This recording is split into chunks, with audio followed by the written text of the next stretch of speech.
Bismillahirrahmanirrahim. Assalamualaikum warahmatullahi wabarakatuh.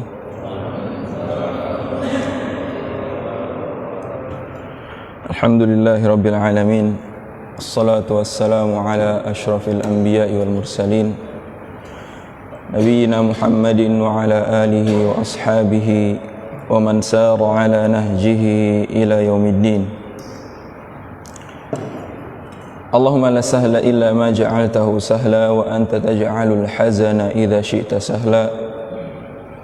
Rabbana hab lana min azwajina wa dhurriyyatina qurrata a'yun waj'alna lil muttaqina imama. Wa ya muallima Adam 'allimna wa ya mufahhima Sulaimana fahhimna. Allahumma iftah alaina futuhal arifin wanshur alaina rahmatak. Amin ya rabbal alamin. Alhamdulillah, puji syukur kehadirat Allah Subhanahu wa taala atas segala karunia yang telah Allah berikan kepada kita hingga pagi hari ini.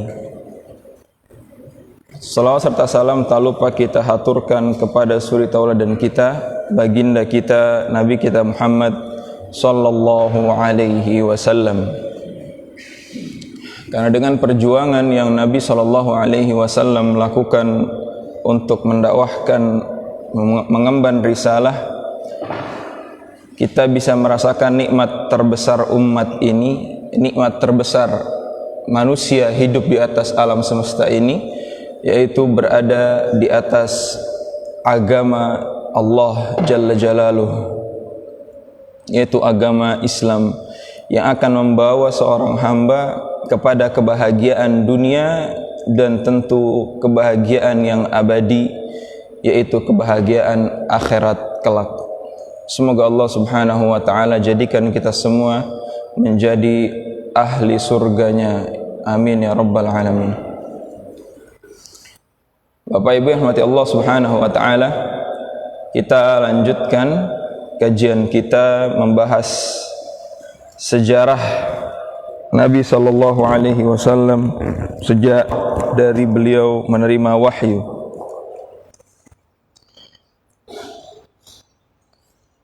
Bulan lalu telah kita sampaikan bahwasannya Nabi sallallahu alaihi wasallam ketika menerima wahyu, maka Nabi sallallahu alaihi wasallam pun terkaget kaget dan cukup membuat beliau panik seperti itu, sehingga ketika beliau kembali ke rumah Khadijah, ke rumah istrinya, beliau dalam keadaan gemetar, merinding, menggigil. Kemudian setelah itu Khadijah radhiyallahu anha memberikan atau menenangkan suaminya. Setelah menenangkan, maka Khadijah pun memuji-muji suaminya dengan kalimat-kalimat bahwasannya, wahai suamiku, engkau adalah seorang yang tidak pernah memutus silaturahim, engkau adalah orang yang baik, selalu memuji tamu, selalu melayani tamu, dan selalu berbuat baik. Maka Nabi Muhammad SAW pun mulai tenang.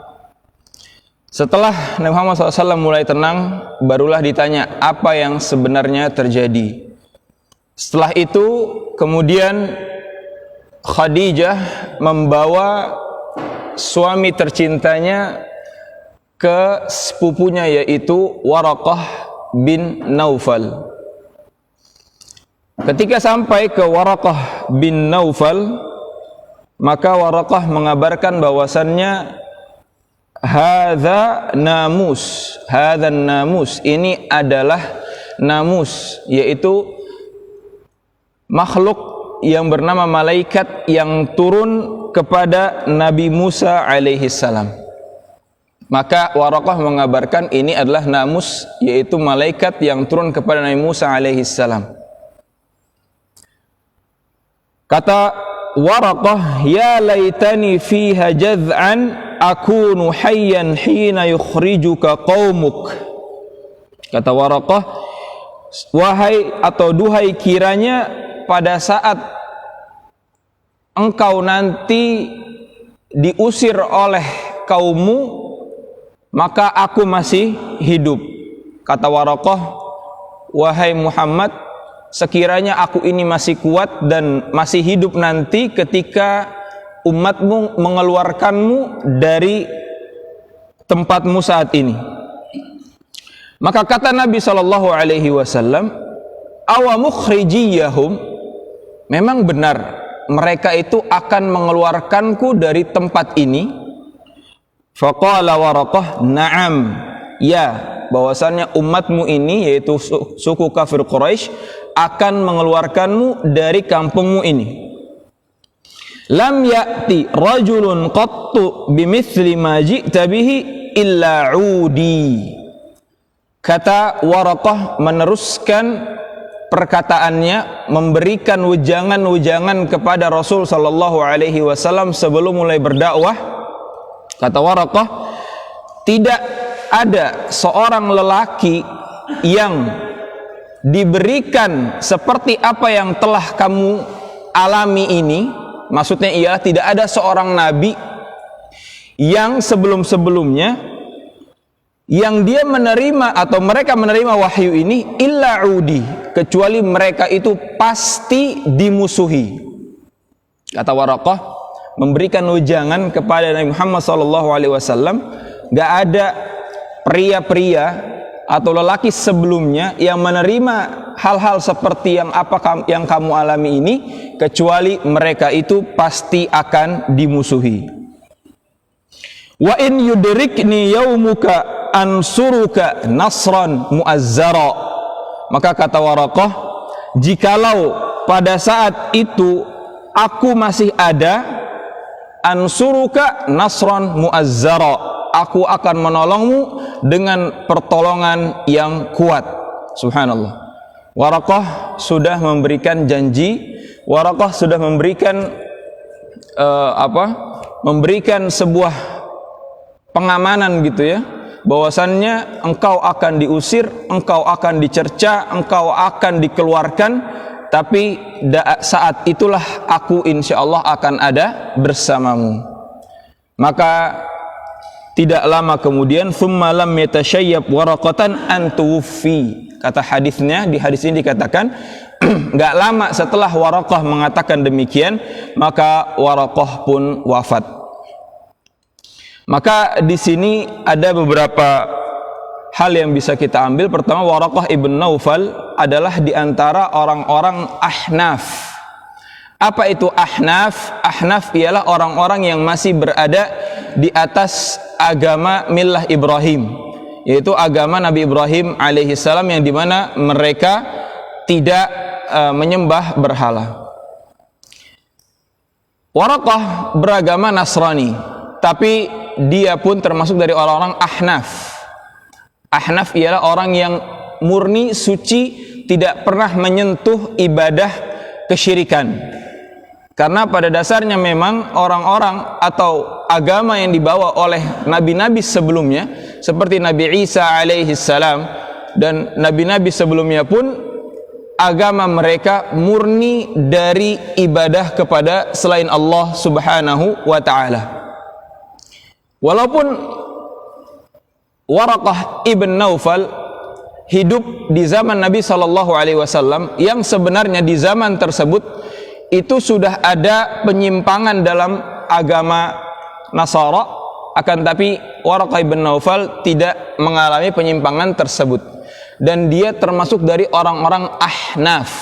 Sekali lagi, orang-orang Ahnaf. Dan orang-orang Ahnaf ini enggak cuma Waraqah saja ya. Bahkan di antara orang-orang yang masih berada di atas kesucian ini ya Nabi kita Muhammad sallallahu alaihi wasallam.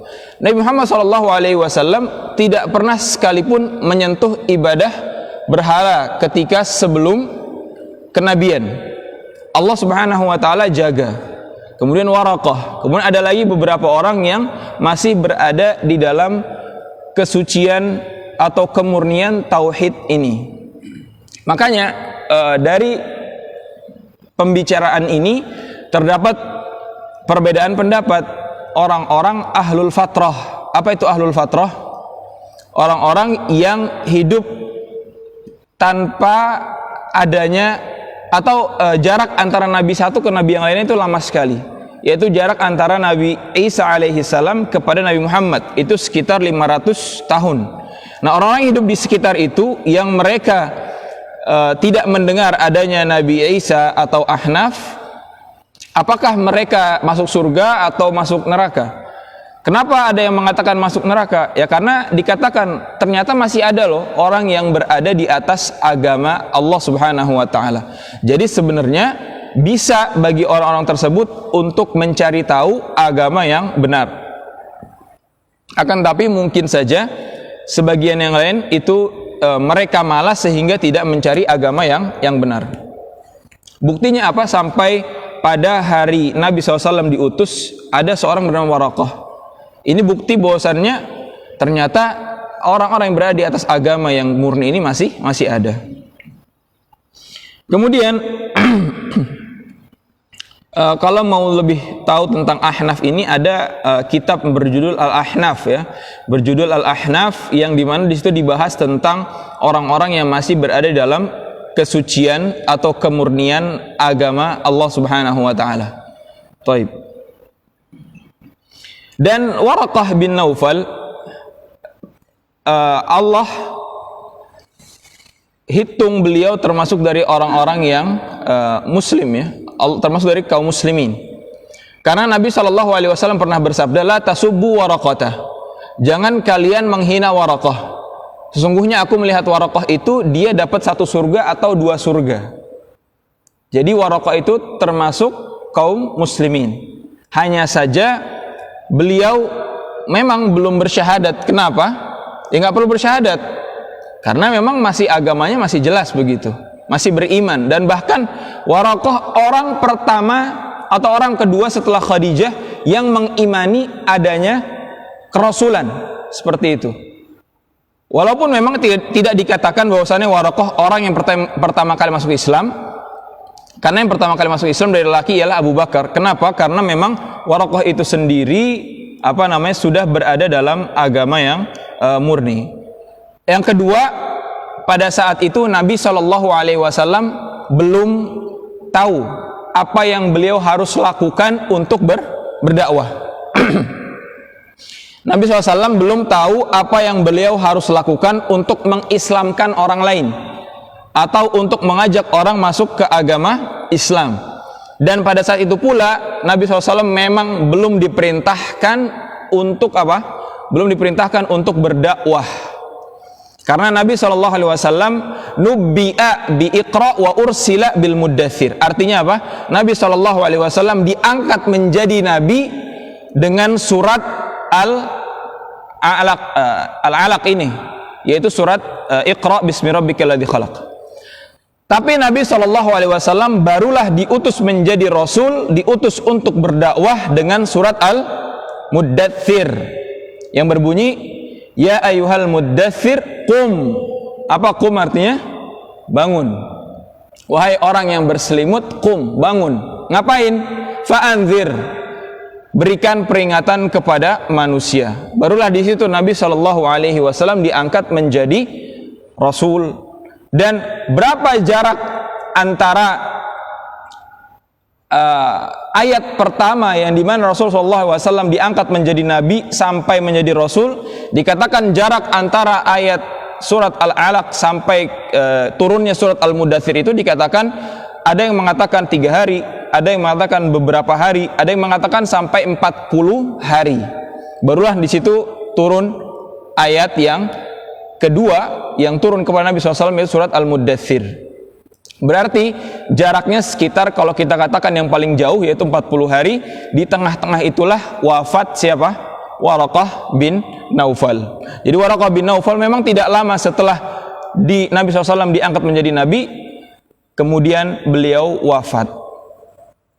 Jadi memang ketika itu posisinya sudah tua, dan dikatakan oleh Aisyah bahwasannya Waraqah itu rajulun ami.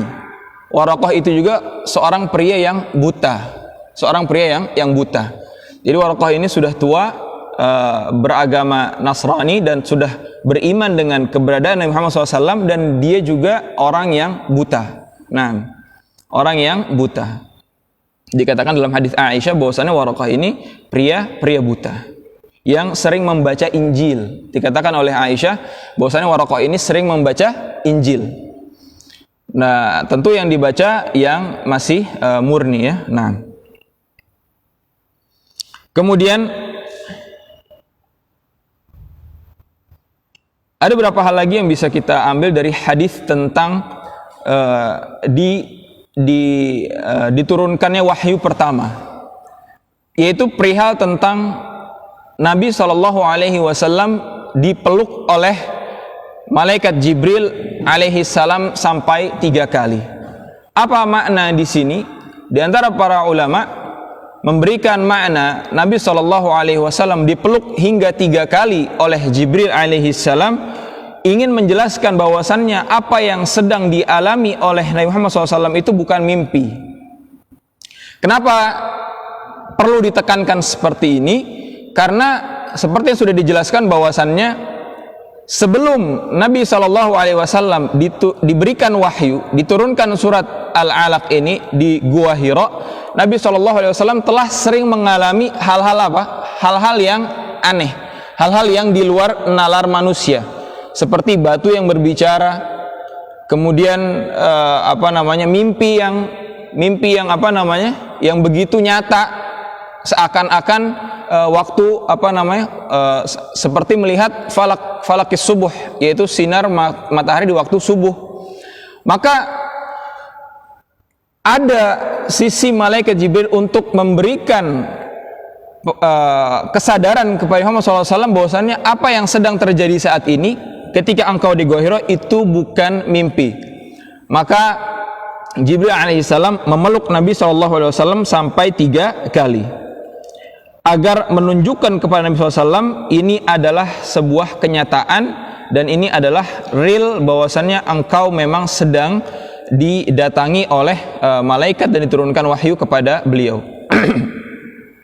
Jadi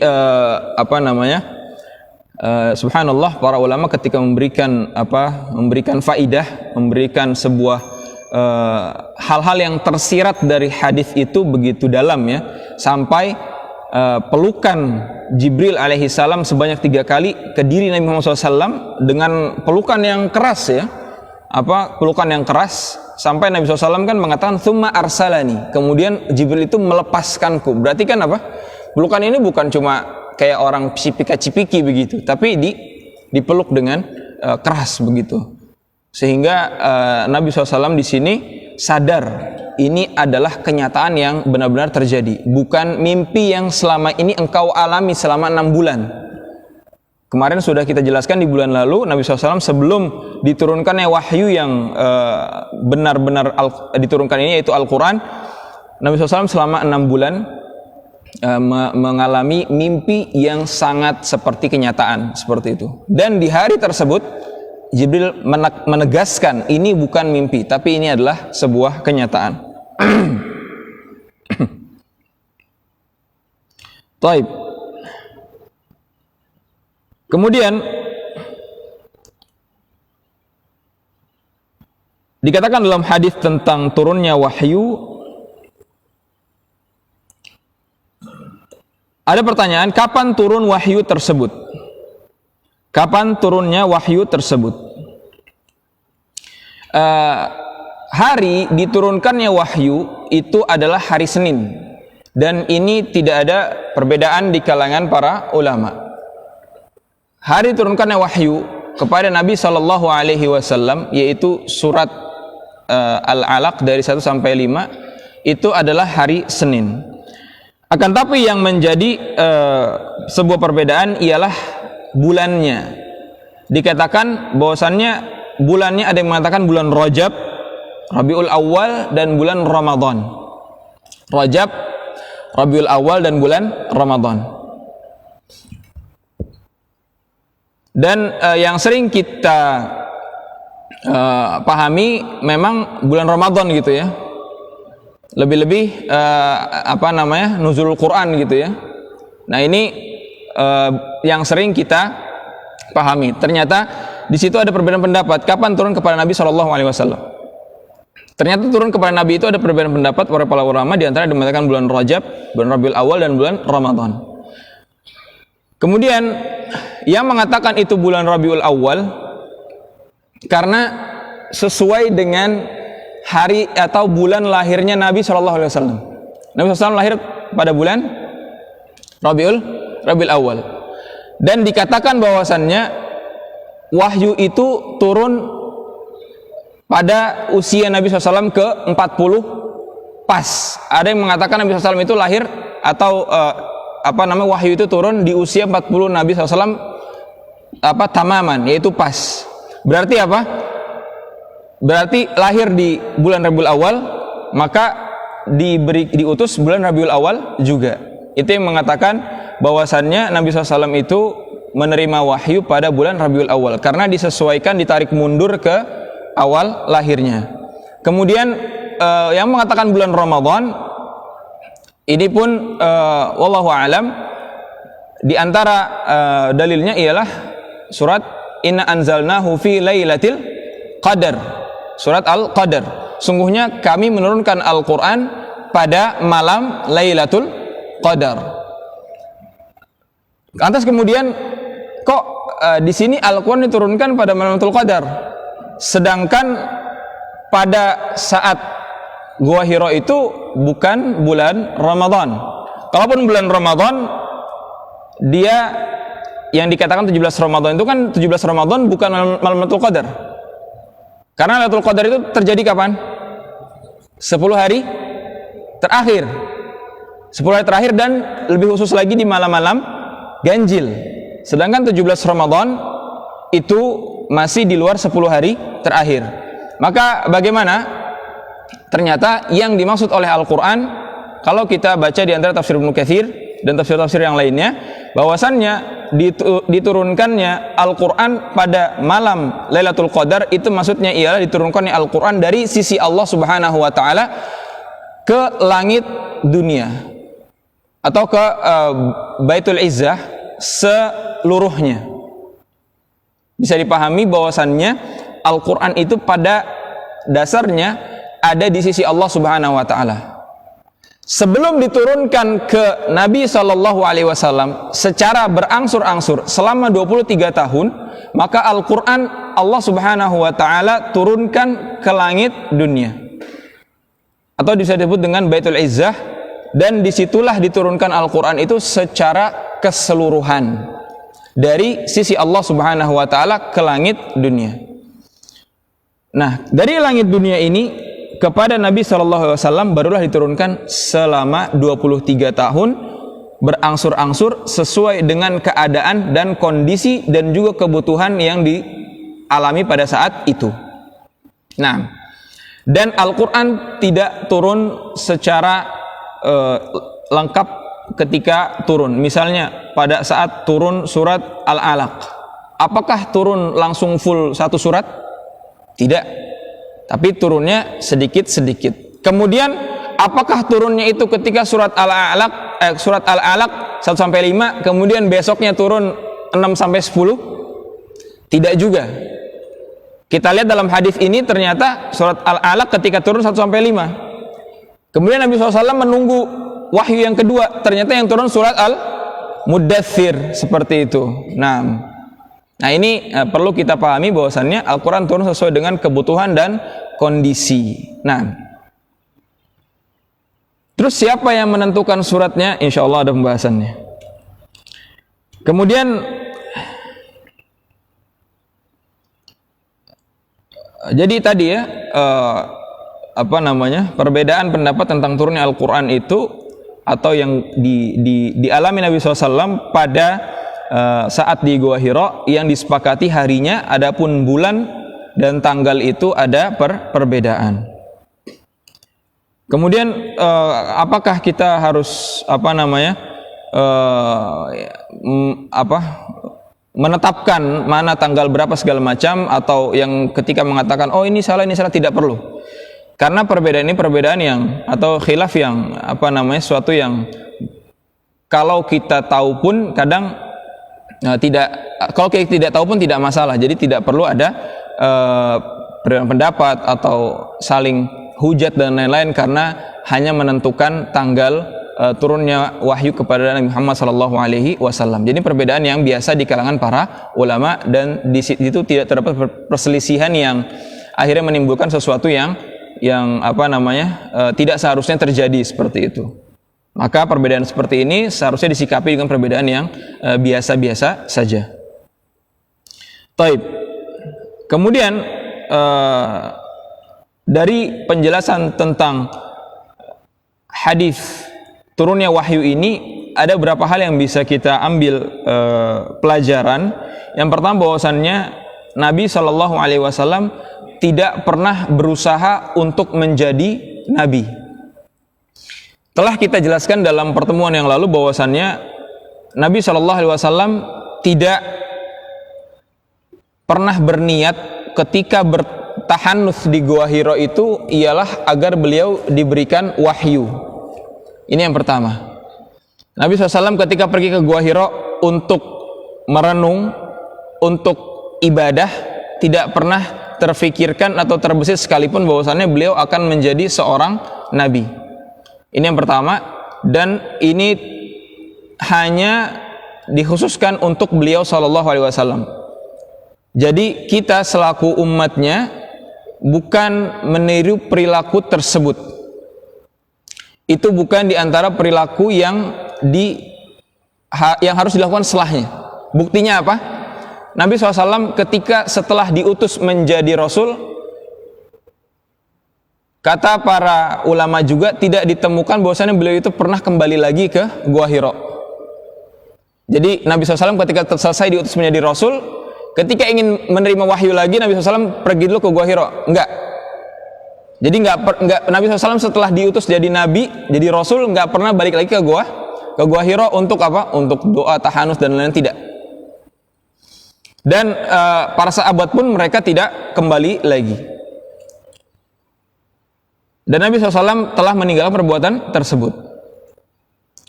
Adapun sekarang ketika kita ingin ke Gua Hira hanya untuk menapak tilas, ya tidak masalah. Nah yang jadi masalah ialah banyak orang ke Gua Hira sekarang sholat di dalam. Mungkin kalau yang pernah insya Allah sudah haji atau umroh dan ziarah ke Gua Hira, di situ bahkan sebelum-sebelumnya ada sejadah misalnya, atau tulisan-tulisan, atau berdoa di sana. Nah ini buat apa? Kalau doa, kalau lagi umroh di Mekah nggak usah di Gua Hira, di depan Ka'bah aja Pak. Itu yang paling manjur doanya, depan Ka'bah udah. Gak usah jauh-jauh ke Gua Hira. Adapun ketika ingin menapak tilas maka tidak masalah. Tapi kalau ke Gua Hira niatnya adalah untuk berdoa, kemudian ibadah di sana, sholat, ini nggak perlu ya. Tidak perlu. Apalagi yang sholatnya bukan sholat yang memang dia udah habis waktu sholat dan tidak ada tempat lagi untuk sholat, itu tidak masalah. Tapi tidak ada sholat sunnah Gua Hira tuh nggak ada. Nah ini yang saya dapati ketika misalnya saya sedang Allah kasih kesempatan untuk menjadi guide umroh atau pembimbing. Beberapa kali saya dapat jamaah itu, Ustadz saya izin nanti di atas ingin sholat gitu. Saya bilang mau ngapain sholat di Gua Hira? Saya bilang nggak perlu sholat di Gua Hira seperti itu. Maka kalau mau naik ke atas silahkan napak tilas saja. Seperti apa Nabi SAW ketika naik dari bawah ke atas itu kan cukup jauh, dan sekarang kan udah ada tangganya. Kalau dulu tidak ada tangga. Nah ini untuk napak tilas saja dan merenungi apa yang ketika itu terjadi seperti itu. Adapun ketika kita ingin beribadah di dalam gua tersebut, maka ini tidak perlu seperti itu. Maksudnya meniatkan khusus gitu ya. Ini tidak perlu untuk beribadah di dalamnya. Apalagi sampai meyakini bahwasannya di situ dia akan mendapat ilham misalnya atau hal-hal yang lain. Nah, ini tidak perlu. Karena justru ibadah yang sangat dianjurkan ketika seorang ada di Mekah ya di Masjidil Haram begitu. Ngapain udah bayar mahal tapi ibadahnya malah ke goa, nggak usah jauh-jauh. Di Indonesia juga banyak goa Pak ya. Nah, taib. Yang kedua, dari kisah tentang diturunkannya wahyu ini di satu hadis yang panjang, faedah kedua adalah pentingnya peran seorang istri yang salihah. Ini sudah saya singgung di pertemuan lalu, menjadi tempat curhat dari suami, tempat cerita dari seorang pria. Sekuat-kuatnya seorang pria, dia tidak mungkin menahan semua beban tanpa dikuatkan oleh seorang istri yang salihah. Nabi SAW orang yang sangat kuat. Nabi SAW orang yang sangat tahan banting ya. Nabi SAW orang yang begitu gagah, pemberani. Tapi Nabi SAW pun di saat beliau dalam keadaan yang keadaan yang membuat beliau itu sulit untuk mengendalikan diri, maka disitulah peran seorang istri yang salihah, di mana Khadijah radhiyallahu taala anha menenangkan suaminya dengan kata-kata yang indah, dengan pujian-pujian, sehingga di sini terjadilah ketenangan yang dirasakan seorang Nabi SAW dari istri Khadijah, ibunda kita radhiyallahu taala anha. Dan ini juga ada pesan tersirat bahwasannya apapun yang terjadi dalam keluarga, maka diselesaikan di dalam keluarga tersebut. Curhat antara suami dengan istri, tidak memberikan aib-aib keluarga atau keluhan-keluhan keluarga kepada orang-orang di luar. Karena sebaik-baik tempat curhat ialah keluarga. Tentu juga kita bercerita kepada Allah Subhanahu wa taala, mengeluhkan setiap masalah kita. Innama ashku bathi wa huzni ilallah. Sungguhnya aku mengadukan permasalahanku dan kesedihanku itu hanya kepada Allah Subhanahu wa taala. Ini pun harus diperhatikan. Dan hendaknya orang yang kita curhati, yaitu baik suami ataupun istri curhat kepada suaminya, tidak membongkar juga aibnya atau menceritakan kepada orang-orang di luar. Nah, kecuali mungkin kepada saudara-saudaranya. Lihat Khadijah bercerita kepada siapa? Saudaranya, yaitu sepupunya yang masih saudara dekat atau anak dari paman Khadijah, tapi tidak ke orang luar, karena bagaimanapun ini adalah keluarga. Ketika keluarga menerima keburukan keluarga yang lainnya, maka dia tidak mungkin untuk memisahkan diri dari keluarga tersebut begitu. Orang kalau mendengar keburukan orang lain, misal teman kita berteman 5 tahun atau 2 tahun berteman, kemudian suatu saat mendengar keburukan temannya, maka dengan mungkin dia meninggalkan temannya, karena dia tidak ada hubungan apapun begitu. Tapi kalau dalam keluarga, ketika misalnya seorang adik mendengar keburukan kakaknya, seorang sepupu mendengar keburukan sepupunya, maka nggak mungkin dia ninggalin sepupunya, karena ini dia sudah terikat dengan hubungan keluarga. Walaupun apapun keburukan yang terjadi dalam keluarga tersebut, selama bisa diislah atau bisa diperbaiki dengan hubungan atau nasihat-nasihat, maka usahakan agar tidak keluar masalah tersebut. Karena bagaimanapun keluarga adalah tempat terbaik. Lihat Khadijah, yang dia datangi adalah Waraqah, dan ini adalah anak pamannya, sepupunya. Jadi walaupun misalnya sesuatu itu misalnya tidak pas ketika diceritakan ke Waraqah, namun Waraqah adalah saudaranya. Dia pandai menyimpan rahasia seperti itu. Nah, kemudian faedah yang ketiga dari hadis ini adalah orang yang banyak berbuat baik, Allah akan mudahkan kehidupannya. Nabi SAW sebelum beliau diangkat atau diberikan wahyu surat Al-Alaq ini, Nabi SAW banyak berbuat baik. Apa yang Nabi SAW perbuat? Dikatakan oleh Khadijah, menyambung silaturahim, menjamu tamu, tidak pernah memutus silaturahim, dan masih banyak lagi kebaikan. Sehingga ketika Nabi SAW sedang berada dalam kesulitan, Allah mudahkan beliau untuk menerima jalan keluar, seperti itu. Jadi kebaikan yang telah Nabi SAW lakukan sebelum diangkat menjadi Nabi ini ada fungsinya, yaitu apa? Memberikan beliau jalan keluar di saat keadaan-keadaan sulit, seperti itu. Maka hendaknya seorang muslim selalu berusaha untuk berbuat baik kapanpun dimanapun, tanpa harus dia memikirkan kapan perbuatan baik ini akan dibalas oleh Allah Subhanahu wa taala. Jadi dia berbuat baik tanpa pamrih, berbuat baik tanpa memikirkan balasannya kapan. Terkadang kita ketika berbuat baik, terlebih kepada sesama manusia, kadang kita mengatakan, tuh orang mungkin nggak tahu diri, saya sudah tolong, saya sudah bantu dengan bantuan yang membuat saya capek misalnya. Ini usahakan untuk tidak merasakan hal-hal demikian. Walaupun ini manusiawi ya, kadang kita kalau nolong orang pengen ditolong lagi. Ternyata ketika nolong orang, orang itu tidak menolong lagi kepada kita. Ini usahakan agar kita tidak terlalu sakit hati, maka berharap hanya kepada Allah Subhanahu wa taala. Maka berbuat baik kepada siapapun, walaupun tidak dibalas dengan kebaikan lagi, atau dikenal dengan pantun kita, air susu dibalas air tuba misalnya, ini tidak menjadi penghalang orang untuk berbuat baik. Karena ganjaran yang akan dia rasakan ialah di masa-masa sulit yang akan dia alami setelahnya. Berarti kebalikannya apa?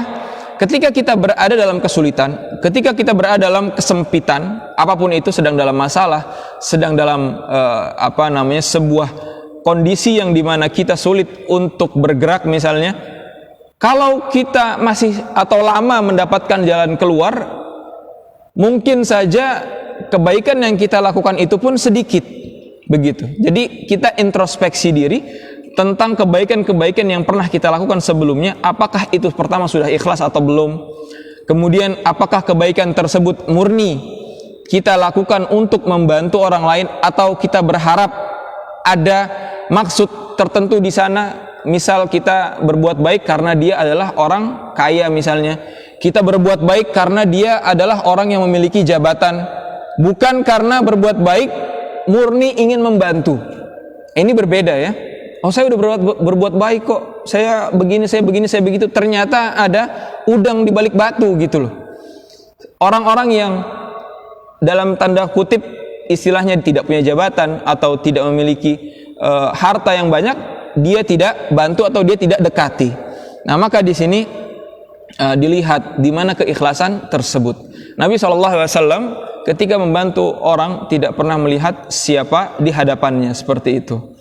Maka ketika dalam keadaan yang sempit, keadaan yang membuat beliau begitu panik ya, ketika awal-awal datangnya wahyu, maka Nabi SAW disebutkan kebaikannya sama Khadijah. Ini fungsinya apa? Tadi bahwasannya engkau ini orang yang baik, wahai suamiku. Allah tidak akan menyia-nyiakanmu. Begitupun kepada umatnya. Jikalau kita di sisi Allah, semoga di sisi Allah kita termasuk orang-orang yang baik, orang-orang yang Allah berikan ganjaran di sisinya, dan termasuk semoga Allah Subhanahu wa taala masukkan kita orang-orang yang ikhlas ketika beramal, ikhlas ketika membantu. Ini sangat kita harapkan. Dan ini hal-hal yang gaib ya. Hal-hal yang gaib ini kadang memang sulit untuk melakukannya Bapak Ibu sekalian. Sebab kenapa? Kita ini manusia sifatnya al-ajalah. Apa itu ajalah? Terburu-buru gitu ya. Sifat kita sebagai manusia apa? Terburu-buru. Kita kalau berbuat baik atau berbuat apapun pengennya cepat dibales gitu kan, yang kelihatan. Padahal ternyata ada hikmah ketika Allah tunda balasan tersebut. Ada sesuatu yang lebih kita butuhkan di masa depan nanti, yang ini kita tidak pernah tahu. Maka berbuat baiklah, niscaya Allah akan hitung di sisinya, dan Allah akan berikan balasan tersebut pada porsinya. Kata Nabi SAW, Sana'i'ul ma'ruf taqi masari as-su. Perbuatan baik itu bisa mencegah dari hal-hal yang buruk, seperti itu. Dan alhamdulillahnya ketika kita banyak mengalami hal-hal yang buruk dan kemudian kita cepat untuk menyelesaikan hal tersebut, atau paling tidak kita menjalankan kesulitan itu dengan kesabaran, menjalankan kesulitan dengan ketabahan, semoga ini pertanda bahwasannya perbuatan baik kita itu ternilai di sisi Allah Subhanahu wa taala. Dan itu kalau masih hidup. Dan seorang yang berbuat baik pun dia akan mudah menjalani sakaratul mautnya, yaitu orang-orang yang husnul khatimah, orang-orang yang di akhir hayatnya husnul khatimah, itu pun tidak lepas dari apa? Dari masa hidupnya. Orang-orang yang dia sering berbuat baik ketika hidupnya, kemudian di akhir hayatnya dia husnul khatimah, ini pun di antara alamah ya, tanda-tanda orang tersebut banyak berbuat baik.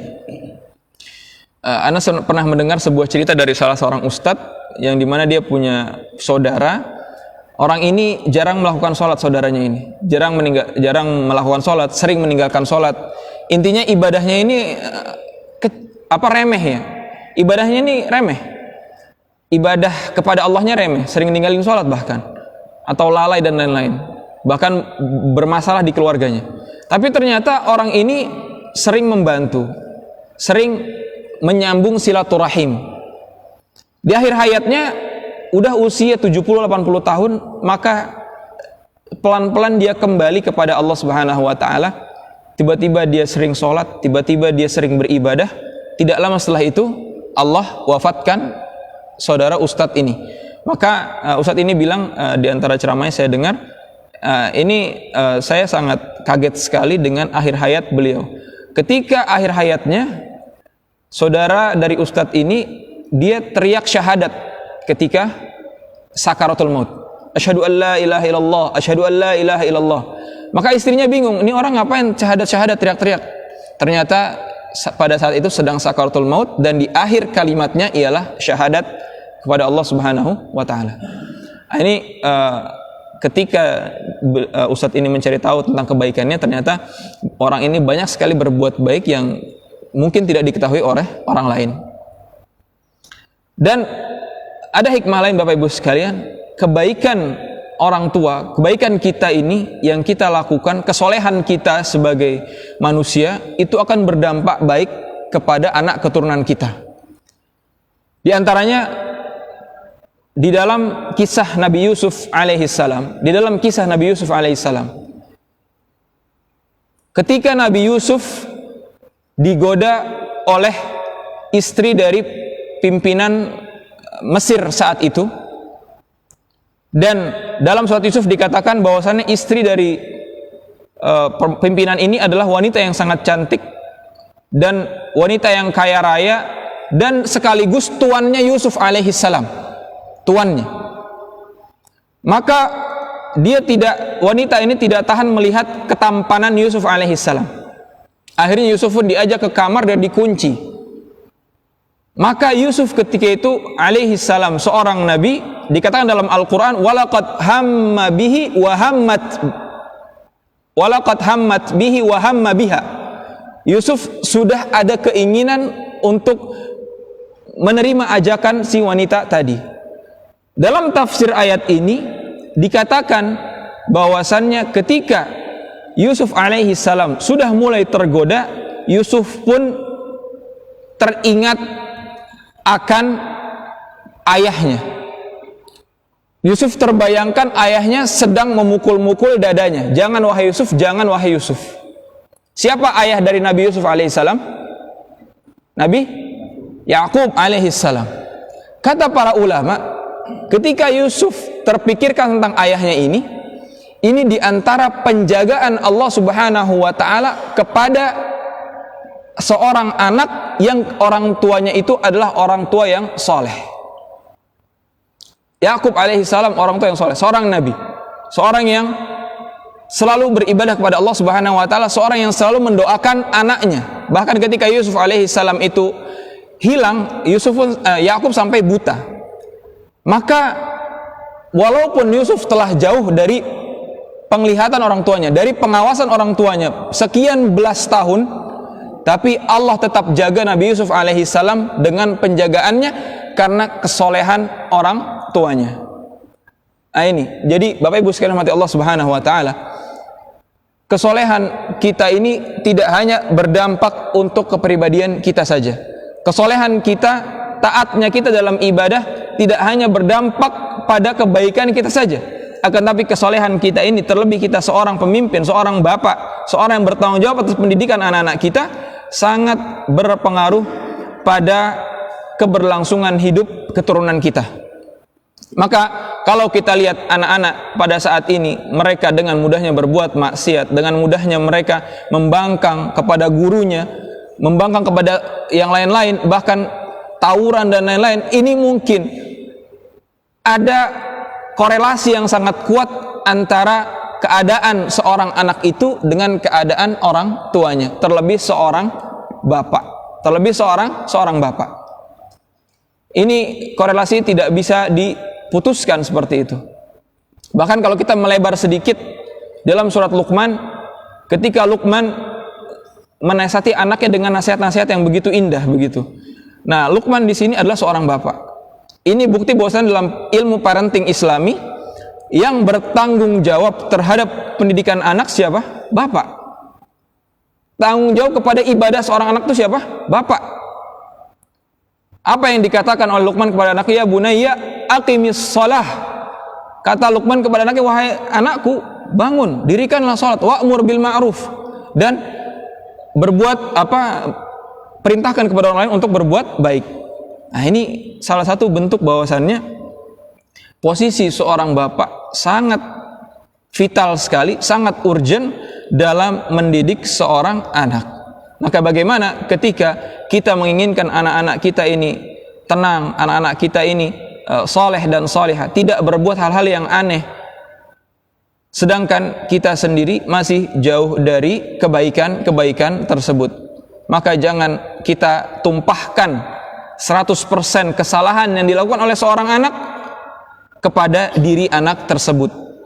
Ini harus kita dudukkan permasalahan, terlebih kita misalnya hidup di sebuah lingkungan yang insya Allah lingkungan yang soleh, lingkungan yang penuh dengan ketakwaan, lingkungan yang barokah seperti ini di kampung Cerewet ini.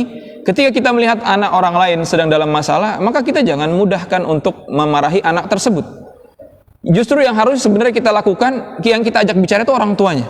Kita ajak bicara, kita ajak untuk introspeksi diri sama-sama, sehingga anak keturunan di komplek ini, di kampung Cerewet ini menjadi anak keturunan yang soleh dan solehah, membuat lingkungan yang berkah yang diridhoi Allah Subhanahu wa taala. Ini yang harusnya kita lakukan. Nah, baik. Kemudian hal lain yang bisa kita ambil dari faidah di kisah Nabi SAW menerima wahyu ini adalah bolehnya kita memuji orang lain. Bolehnya kita memuji orang lain.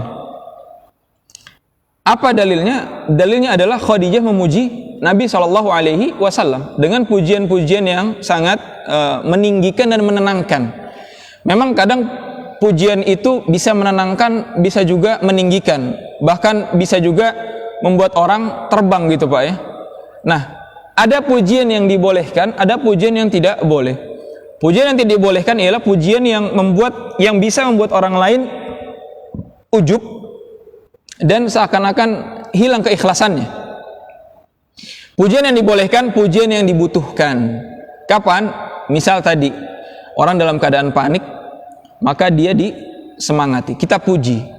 Orang dalam keadaan lesu, lemas misalnya, maka kita puji kebaikan-kebaikannya agar menyemangati dia dalam berbuat baik. Karena pujian itu pada dasarnya memang terlarang. Nabi SAW pernah bersabda, amarana Rasulullah SAW an nahthiya fi wujuhihim at-turab. Kita diperintahkan oleh Nabi SAW ketika ada orang yang memuji, kita lemparkan tanah ke mukanya. Ini dasarnya. Pujian itu dasarnya tidak boleh. Karena apa? Membuat orang lain itu akan terbang, melayang, dan seakan-akan dia tidak memiliki kekurangan dan mungkin akan hilang keikhlasannya. Dalam hadis lain, idza ra'aitumul maddahina fahthu fi wujuhihim at-turab. Kalau engkau lihat orang maddah, memuji-mujimu, fahthu fi wujuhihim, lemparkan ke wajahnya mereka tanah. Lemparkan tanah ke muka mereka agar agar stop, agar tidak memuji dia maka kita harus mengetahui, kita kalau memuji orang pun lihat kondisi gitu Pak. Nah, lihat kondisi, dan ketika memuji pun jangan berlebihan, apalagi ada maksud ya. Ini usahakan untuk kita tinggalkan. Dan yang dipuji pun, kalau memang dia lihat kayaknya orang yang muji ini belum paham hukumnya, maka dia pun usahakan untuk tidak meninggikan diri dan menganggap ini adalah sebuah motivasi saja, seperti itu. Dan ini harus coba kita hindari ya. Terlebih banyak ketika misalnya dalam posisi seperti ini ustadz sedang ceramah gitu ya. Selesai ceramah biasanya banyak tuh yang muji gitu kan, kalau kebetulan ustadznya bagus gitu kan. Oh, ustadz ceramahnya yang bagus sekali, terharu segala macam. Nah, ini usahakan untuk ditinggalkan dulu gitu. Karena ustadznya yang tadinya berusaha ikhlas akhirnya jadi melayang gitu, Pak. Wah, ceramahnya bagus, besok saya lebih semangat lagi deh gitu. Habis ceramah ustadznya nanya lagi, tadi bagus nggak ceramahnya gitu. Nah, ini jadi kurang bagus seperti itu. Akhirnya pujian-pujian itu bisa membuat orang lupa daratan kalau kita sebut. Dan sekali lagi kalau ada yang memuji, maka usahakan kita tahan pujian tersebut. Nah, kecuali dalam keadaan yang dibutuhkan.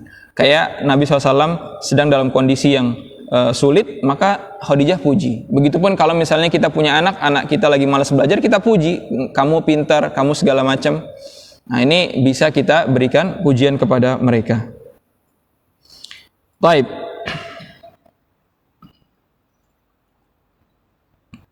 Saya sebutkan sedikit lagi tentang faidah-faidahnya, yaitu yang faidah yang kelima, bahwasannya dakwah itu pasti ada musuhnya ya. Dakwah itu pasti ada musuhnya. Tentu yang kita maksud adalah dakwah yang benar ya, dakwah yang benar, yang hak. Walaupun kita dalam dakwah itu tidak pernah mencari musuh. Jangan kita merasa kalau kita udah punya musuh baru benar kita dakwah. Nah, ini nggak benar juga. Tapi memang sudah menjadi sunnatullah, setiap kita berdakwah ada hal saja yang orang tidak sukai. Tentu hal-hal yang tidak disukai ini yang memang bertentangan dengan ajaran, bukan dengan sifat dan kepribadian. Kalau kita berdakwah, orang nggak suka kepada apa isi konten dakwahnya, ya, itulah yang terjadi. Memang ada yang menentang. Tapi kalau orang sampai nggak suka karena kepribadian kita, nasallahu salam wal afiyah, kita berlindung kepada Allah agar diberikan kepribadian yang baik. Nah, ini berarti yang salah bukan isinya tapi pribadinya gitu loh. Jangan sampai ketika kita berdakwah orang itu nggak sukanya sama pribadi. Nah, ini berarti kita dimusuhi atau terdapat masalah bukan karena kontennya, kitanya yang nggak punya adab misalnya, kita nggak berakhlak misalnya. Nah, ini harus dihindari. Nah, itu kata Waraqah tadi kan mengatakan bahwasannya engkau akan punya musuh. Walaupun pada hakikatnya dakwah kita tidak mencari musuh, tapi kalau ada sesuatu yang terjadi di tengah-tengah dakwah, itu sunnatullah yang harus kita terjang, harus kita berusaha untuk perbaiki. Nah, karena kenapa akan ada tantangan? Karena tugasnya kita dakwah itu apa, Pak? Nahan orang dari hawa nafsunya gitu. Nahan orang dari hawa nafsunya. Orang kalau misalnya kita berdakwah kemudian dia tidak sholat misalnya, kita hawa nafsunya dia mengatakan apa? Untuk tidak pergi ke masjid, untuk tidak sholat. Kita datang, kita balikkan hawa nafsunya itu, kamu jangan seperti itu, kamu harus datang ke masjid untuk sholat. Kalau orangnya enak, maka akan mudah menerima. Kalau orangnya nggak enak, apaan sih nih gitu kan? Kok keinginan saya dihantem-hantem misalnya, keinginan saya ditolak-tolak. Nah, ini gitu. Jadi tugas dari para pendakwah dan kita semua, setiap muslim itu dai ya, setiap muslim itu dai pada level-levelnya. Tugas kita semua mengingatkan orang pada kebaikan. Ketika memang kebaikan tersebut sudah lama ditinggalkan oleh orang yang tadi berbuat buruk, maka itu akan pasti ada menemui gesekan. Ya gimana tidak, orang yang biasa misalnya mabuk, orang yang biasa main judi dan lain-lain, kita katakan jangan seperti itu Pak, itu perbuatan yang haram misalnya. Ya gimana? Itu dia udah melakukan 15 tahun, 20 tahun. Tiba-tiba ada orang datang, itu nggak boleh. Nah, ini pasti berat diterimanya. Kita nggak nyari musuh, tapi kalau ada sesuatu yang terjadi, maka ini adalah sunnatullah yang memang kalau kita melarang kepada perbuatan yang orang itu keseharian yang udah lama di sana, itu akan menjadi kesulitan. Kemudian beratnya diusir dari kampung. Faedah yang selanjutnya, beratnya diusir dari kampung. Nabi SAW ketika dikatakan bahwasannya engkau akan dimusuhi dan lain-lain, Nabi SAW tidak komen. Tapi ketika dikatakan engkau akan diusir oleh kaummu, Nabi SAW baru komen, benar, saya akan diusir. Ini berat. Karena Nabi SAW itu sangat mencintai Makkah, tempat kelahirannya. Di Mekah dia bertemu dengan Khadijah, di Mekah beliau lahir, di Mekah keluarganya semua ngumpul, di Mekah anak-anaknya lahir, di Mekah beliau berdagang, di Mekah rumahnya. Maka ketika dikatakan oleh Waraqah engkau akan terusir dari kaummu, maka Nabi SAW itu merasa sangat berat. Adapun ujian lain tidak terlalu berat, tapi ujian untuk keluar dari Mekah ini ujian yang paling berat. Maka alhamdulillah Allah berikan tanah air kita ini tanah air yang aman, baldatun thayyibatun wa rabbun ghafur, sebuah negeri yang baik, yang Allah ampuni, yang Allah berikan keberkahan dalamnya insyaallah taala. Ini alhamdulillah dengan Islam ini Allah Subhanahu wa taala masih memberikan kita kesempatan untuk melakukan ibadah-ibadah dan lain-lain. Ini pertanda bahwasannya secara zahir, secara yang terlihat yang nampak negara kita masih baik-baik saja. Adapun secara batin wallahu a'lam, semoga Allah berikan kebaikan di dalam negeri kita ini sehingga negeri kita menjadi negeri yang baldatun thayyibatun wa rabbun ghafur. Itu saja yang bisa Anda sampaikan dalam kesempatan kali ini. Kurang lebih mohon maaf. Jika ada pertanyaan maka dipersilahkan. Fadhal, ada yang bertanya? Oh iya Bapak, silakan. Waalaikumsalam warahmatullahi wabarakatuh.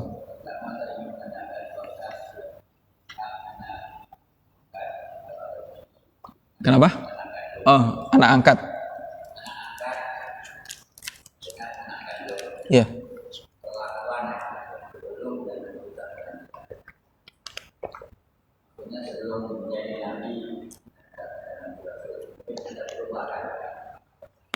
Tentang kisah siapa, Pak?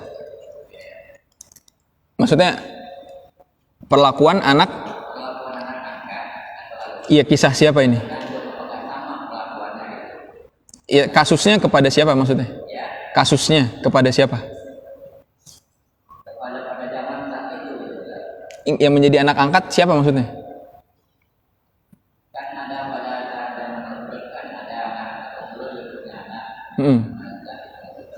Zaid bin Harithah. Taib. Taib, ini pertanyaan yang bagus sekali, Masya Allah, jazakallah khair kepada Bapak. Perlakuan Nabi kepada anak angkatnya. Jadi memang kita insya Allah akan masuk ke materi ini mungkin 1-2 pertemuan lagi, tapi tidak masalah, saya jelaskan. Nabi SAW memiliki anak angkat yang bernama Zaid. Zaid ini anak angkat Nabi SAW. Dan ceritanya Zaid ini bisa menjadi anak angkat. Sebenarnya Zaid ini adalah seorang budak. Tapi sebenarnya beliau orang yang bebas. Orang tuanya yang bebas. Namun Zaid ketika kecil diculik seperti itu ya. Kemudian dijual di pasar Uqadh, yaitu pasar di Makkah, dan dibeli oleh salah seorang saudaranya Khadijah. Dibeli si Zaid ini. Kemudian ketika Zaid diberikan kepada Khadijah. Dan disitulah akhirnya Zaid ini hidup bersama Rasulullah Sallallahu Alaihi Wasallam. Jadi Zaid ini hidup sebelum atau sudah berada di dalam rumah Nabi SAW sebelum Nabi SAW diangkat menjadi Nabi. Kemudian akhirnya orang-orang saking melihat Nabi SAW mencintai Zaid, orang mengatakan Zaid bin Muhammad. Zaid anaknya Muhammad, menisbatkan keturunannya kepada Muhammad SAW. Sampai akhirnya Islam datang. Ini singkat saja, Islam datang. Kemudian akhirnya Allah menegur Nabi SAW tidak boleh menisbatkan seorang anak yang bukan anaknya kepada seorang bapak. Akhirnya dirubahlah menjadi Zaid bin Harithah. Siapa? Zaid bin Harithah. Harithah ini bapaknya dari Zaid. Dan kisahnya pun Harithah ini sebenarnya bapaknya masih ada. Bahkan dikatakan dalam sebuah hadis, Harithah ini datang ke Nabi SAW untuk meminta anaknya. Si Zaid ini diminta. Maka kata Nabi Muhammad SAW, wahai Harithah, saya tidak akan menjual ini anakmu, tapi tanyakan saja kepada Zaid. Jadi nggak perlu ditebus. Jadi Harithah ini datang, bapaknya Zaid datang untuk menebus Zaid, karena kan posisinya adalah hamba sahaya dari Nabi SAW. Kata Nabi SAW, nggak usah perlu ditebus, ambil saja anakmu kalau memang mau, tapi tanyakan anaknya. Akhirnya ditanyain sama Harithah, ini wahai Zaid, kamu tinggal sama siapa? Dia bilang, saya lebih baik tinggal bersama Nabi Muhammad SAW walaupun saya menjadi hamba sahaya. Akhirnya Zaid pun hidup bersama Nabi SAW. Jadi sebelum adanya Islam, maka orang mengenalnya dengan Zaid bin Muhammad, dan ini biasa dalam tradisi orang-orang Quraisy. Ketika mengangkat anak angkat, maka dinisbahkan binnya itu kepada bapak angkatnya. Wa hadza mamnu', dan ini tidak boleh alias terlarang. Kalau kita angkat anak angkat, tidak boleh kita nisbatkan kepada diri kita, tapi wajib kita nisbatkan kepada siapa orang tuanya. Seperti itu. Nah, setelah Islam, Nabi Muhammad SAW diberikan pengetahuan oleh Allah Subhanahu Wa Taala tidak boleh demikian. Maka dikenalah dengan Zaid bin Harithah. Dan Zaid bin Harithah punya anak namanya Usamah bin Zaid. Usamah bin Zaid pun orang yang sangat Nabi SAW cintai. Sampai Zaid bin Harithah ini disebut dengan hubbi Rasulillah, orang yang paling dicintai oleh Rasul. Dan anaknya Usamah bin Zaid yang menjadi panglima perang ke negeri Syam di zaman Khalifah Abu Bakar pada usia 17 tahun. Bayangkan 17 tahun jadi panglima perang, memimpin sahabat-sahabat yang senior.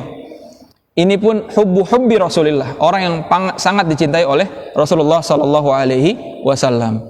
Jadi ini adalah anak angkat dari Rasulullah sallallahu alaihi wasallam, dan tentu posisinya ketika Islam tidak boleh dinisbatkan kepada Nabi Muhammad sallallahu alaihi wasallam. Seperti itu, Pak. Mungkin itu perbedaannya ya. Semoga menjawab pertanyaan yang sudah ditanyakan. Baik. Silakan, kalau ada pertanyaan lain. Iya, silakan.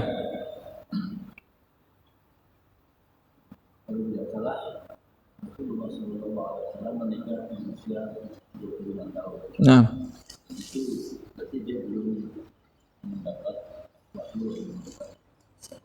iya terus. Kemudian seorang Muhammad yang sudah akhir badan dan sudah hampir 40 tahun dia sudah menjadi seorang yang segala perilakunya. Nah, yang menjelaskan tentang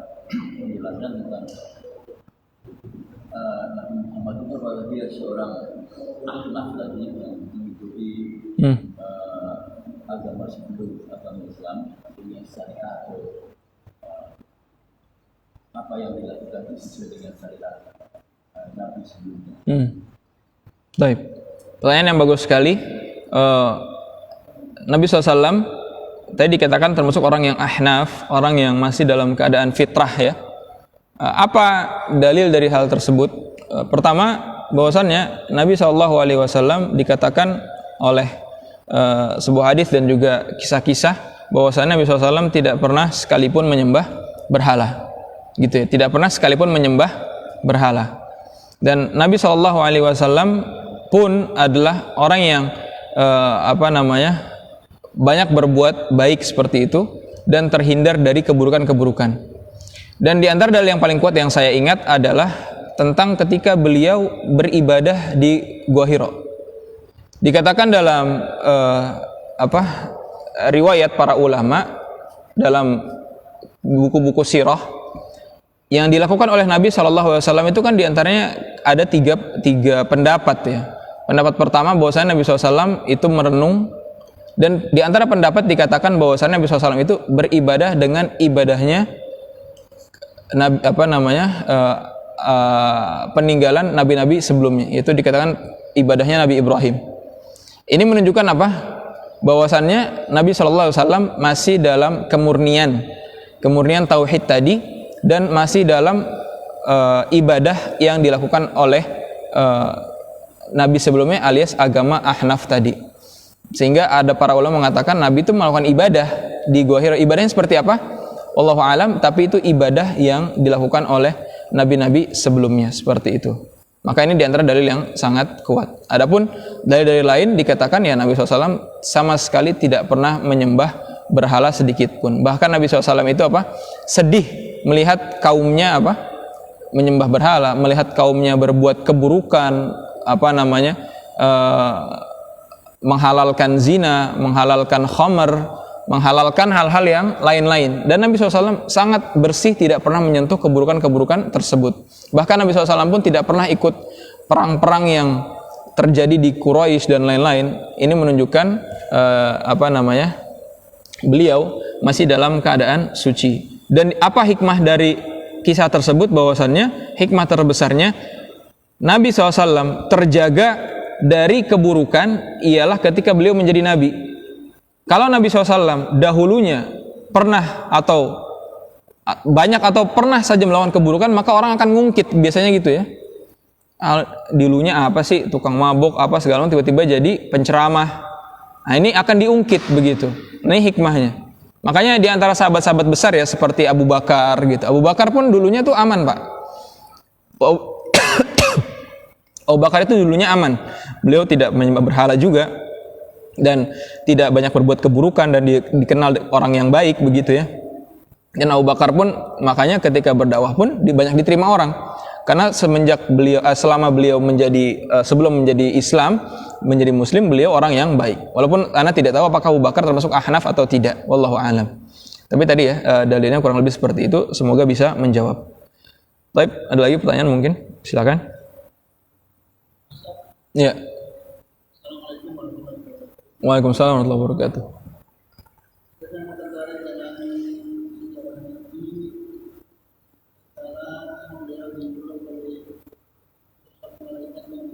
Ya.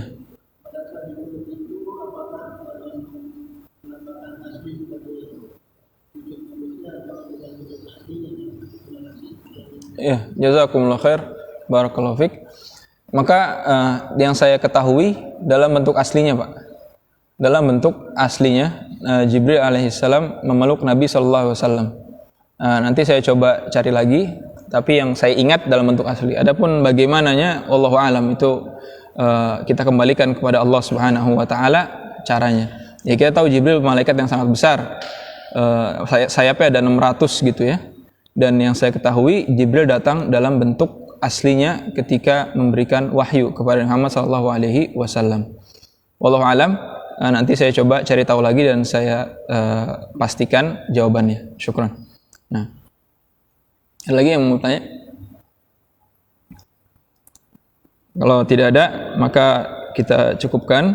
Semoga bermanfaat apa yang saya sampaikan, terutama untuk diri saya pribadi. Dan jikalau ada kesalahan, maka kesalahan itu datang dari saya pribadi dan dari syaitan, dan yang benar hanya datang dari Allah Subhanahu wa taala. Kita tutup dengan doa kafaratul majlis. Subhanakallah bihamdik, asyhadu an la ilaha illa anta, astaghfiruka wa atubu ilaik. Wa akhiru da'wana anil hamdulillahi rabbil alamin. Wassalamualaikum warahmatullahi wabarakatuh.